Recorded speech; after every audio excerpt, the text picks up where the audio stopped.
We're here with Mr. Adam Bandt. Thanks for joining us, Adam. The Labor government first brought the idea of paying with Gonski with university cuts.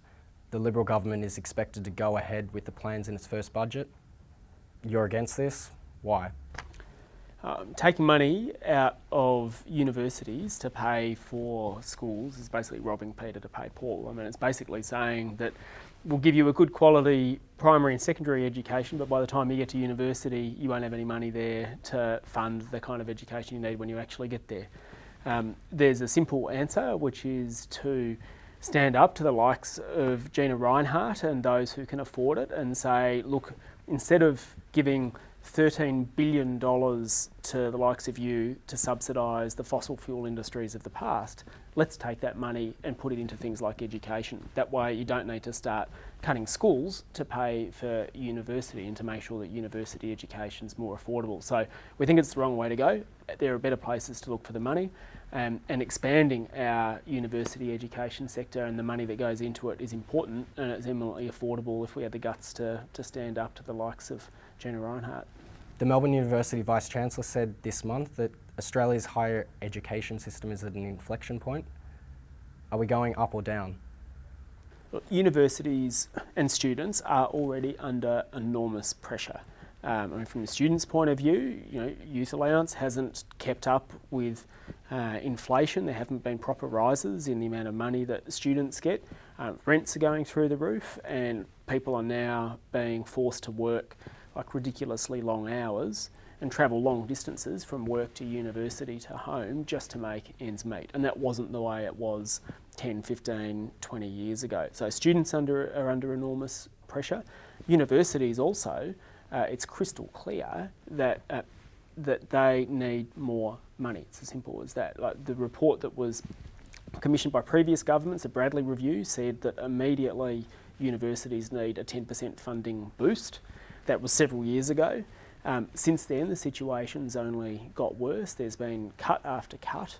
I agree that I think it is an inflection point. I think that the only sensible thing to do to universities at the moment is to give them the funding boost that government reviews have called for in the past, to force them and students to now do more with less money, and for students to go further into debt potentially breaks our system.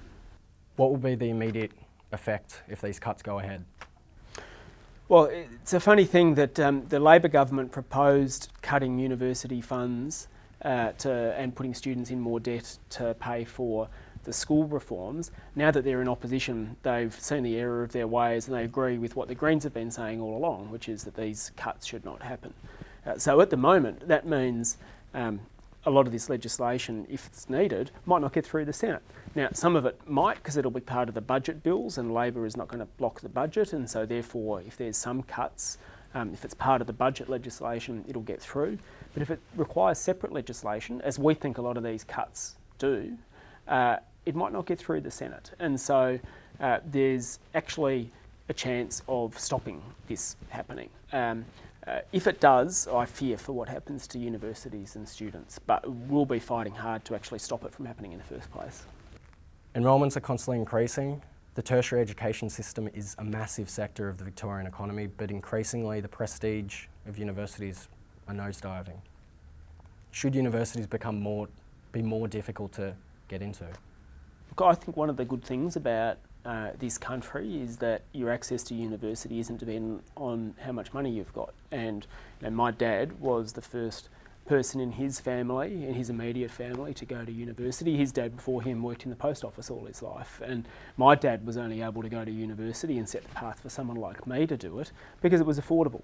And I don't want to see Australia become one of those places like the United States where people only get into the good universities or the good colleges if they've got rich parents. It should be accessible to everyone, and so if we want to expand our university system and take more people in, which I think is what we should do rather than limiting it, then the answer is that we've got to say as a society, well, this is what's important, and so we've got to find the money somewhere to do it. Now, how can you justify spending $24 billion on fighter planes that some people have said can't even turn properly in the air and aren't even finished yet, at the same time as saying to pensioners and to universities, but we're going to have to take the axe to you. At the end of the day, it's a question of priorities, and I think we can fix our university system and give universities and students a fairer go without having to close the door on some students. Thank you, Mr. Bandt, for your time. Pleasure. Thank you. That's it. You heard it here first on The Word. I'm Luke Costin.